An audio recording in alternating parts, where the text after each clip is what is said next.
A chuva desabava com força sobre os telhados de zinco da pequena cidade de São Bento das Serras, um vilarejo esquecido no interior de Minas Gerais, onde o tempo parecia ter parado décadas atrás. Maria das Dores fechou as janelas de madeira de sua cabana simples, enquanto o vento balançava as árvores retorcidas que cercavam o quintal. Com 70 anos, já tinha enfrentado muitas tempestades, mas aquela parecia diferente, carregada de um peso estranho, como as histórias que sua avó contava sobre noites em que o céu vinha cheio de presságios. O reumatismo fazia suas articulações doerem mais quando chovia, lembrando cada ano de trabalho pesado na roça, cada madrugada tirando leite de vacas que já não possuía, cada tarde vendendo quitutes na feira. Foi então que uma batida forte na porta a assustou. Passava da meia-noite e ninguém se atreveria a andar por aquelas estradas sob tamanha tempestade. Aproximou-se devagar, arrastando as chinelas no chão de barro batido. "Quem é?" perguntou a voz firme, apesar do receio. "Por favor, senhora. Só preciso de abrigo por esta noite." A voz era rouca, cansada, de um homem mais velho. Maria hesitou. Nos últimos anos, muita gente de fora tinha passado por São Bento. Viajantes em busca de trabalho, andarilhos sem rumo, forasteiros que prometiam investimentos e iam embora, deixando só frustração. "De onde o senhor vem?" Indagou. "De muito longe. Venho caminhando há dias. Meu nome é Aurélio." Ela espiou pela fresta da janela e viu um homem alto, magro, completamente encharcado. As roupas estavam rasgadas, o chapéu de palha já se desmanchava e os sapatos furados deixavam à mostra pés calejados e machucados. O coração de Maria se comoveu. Lembrou-se da frase que sua mãe repetia: "Nunca negue ajuda a quem bate à sua porta, porque Deus está sempre vendo." Então respirou fundo, abriu a porta e deixou o estranho entrar. Aurélio parecia ainda mais velho sob a luz fraca da lamparina. O cabelo branco e a barba descuidada escondiam parte do rosto, mas os olhos claros eram penetrantes, de quem já tinha visto muito mais do que gostaria. "Obrigado, senhor." "Que Deus lhe pague", disse ele, tirando o chapéu com respeito. Fernanda, a filha do bilionário, surgiu logo atrás, fingindo surpresa, com a respiração entrecortada e a expressão ensaiada de indignação.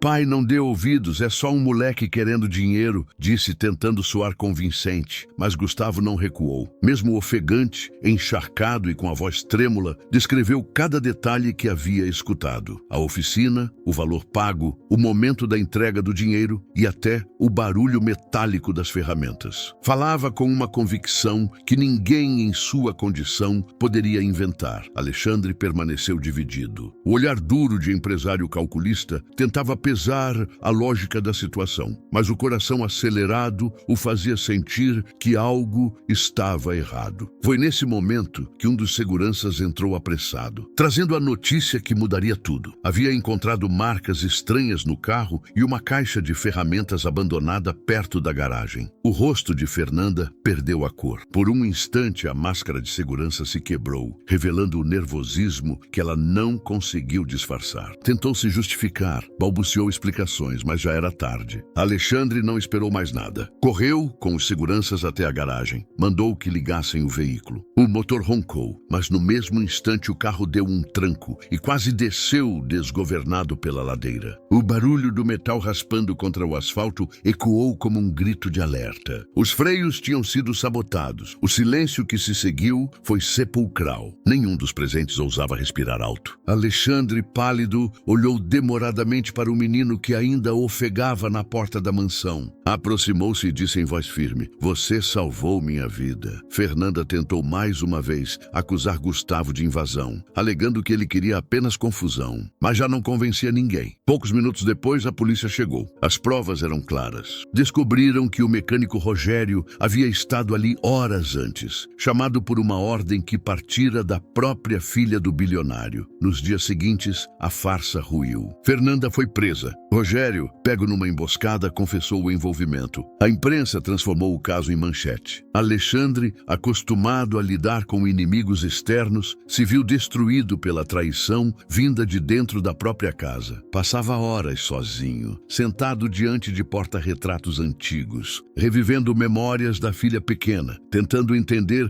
em que momento a ambição a havia corrompido. Gustavo, mesmo sem compreender o peso daquela dor, permaneceu ao lado dele. Não fazia discursos, não oferecia soluções. Apenas estava lá. E foi essa presença silenciosa que começou a quebrar a muralha que Alexandre havia erguido ao redor de si. O homem poderoso passou a perguntar sobre a vida do garoto. Ouviu sobre noites dormidas em bancos de praça, sobre a fome que doía mais que o frio, sobre a solidão que se tornara rotina. E então percebeu, enquanto sua filha, que tinha tudo, escolhera a ambição e a mentira, aquele menino sem nada arriscara a própria vida para salvá-lo. Algumas semanas depois, Alexandre tomou uma decisão inesperada. Reuniu seus advogados, preparou documentos e entrou com pedido de adoção. Quando contou a Gustavo, o garoto levou alguns segundos para acreditar. Os olhos se encheram de lágrimas. "Eu nunca pensei que teria uma família de verdade", murmurou. Alexandre o abraçou com força e respondeu: "Agora você tem. O processo foi rápido." No tribunal, diante do juiz, Gustavo ouviu a pergunta: "Você aceita ser adotado?" E respondeu sem hesitar, a voz firme, apesar da emoção: "Sim, ele me salvou também, porque antes eu só sobrevivia. Agora eu vivo." Na saída, tiraram a primeira foto juntos como pai e filho. Alexandre, com a mão firme no ombro do menino, e Gustavo sorrindo como jamais havia sorrido. A imagem não era apenas um registro, era a prova de um recomeço. De volta à mansão, o bilionário olhou para o garoto e disse em tom emocionado: "Perdi uma filha para a ambição, mas ganhei um filho pela coragem." Gustavo guardou a foto com cuidado, como quem segura o próprio futuro. Naquela noite, sentados lado a lado no enorme sofá da sala principal, não eram mais um bilionário e um menino de rua. Eram pai e filho. E pela primeira vez em muito tempo, havia paz naquela casa. 2 dias depois, encontrou Aurélio sentado num banco da praça, vestindo as mesmas roupas simples. "Bom dia, Dona Maria", disse ele com serenidade. "Bom dia, senhor. Ou devo dizer, Dr. Mendes?" Ele sorriu. "Para a senhora, sempre serei apenas Aurélio." Revelou então que havia nascido naquela região, mas partira jovem em busca de fortuna. Ficou rico, perdeu tudo, reconstruiu e por décadas viveu longe. Voltou com ressentimento, planejando comprar tudo e abandonar ao esquecimento. Mas naquela noite de chuva, quando Maria lhe ofereceu abrigo sem esperar nada em troca, algo dentro dele mudou. "A senhora me mostrou que ainda existe bondade", confessou. "Em vez de destruir, decidi reconstruir." E assim começou a transformação de São Bento das Serras. Poços foram perfurados, irrigação instalada, famílias que haviam migrado começaram a voltar. Casas abandonadas foram restauradas, a escola reabriu, a praça ganhou vida. Maria se tornou madrinha da cooperativa agrícola que nasceu daquelas terras. O nome escolhido, Cooperativa Esperança. 1 ano depois, o vilarejo renascia. A feira da colheita voltou, com barracas cheias de milho, feijão, café e frutas. Crianças corriam pela praça, famílias dançavam e a música ecoava pelas montanhas. Aurélio subiu ao coreto e discursou: "Um dia cheguei aqui como mendigo. Hoje volto como alguém que aprendeu que riqueza não é o que se guarda, mas o que se compartilha." Tudo isso começou porque uma mulher abriu sua porta numa noite de tempestade. Chamou Maria ao palco, entregou-lhe a escritura de sua cabana e de algumas terras ao redor e anunciou que construiria sua casa ao lado da dela. Aplausos e lágrimas se misturaram na multidão. Naquela noite, olhando o céu estrelado, Maria pensou: um simples gesto de bondade mudou o destino de uma cidade inteira. E assim, São Bento das Serras floresceu de novo, provando que uma porta aberta pode transformar vidas para sempre.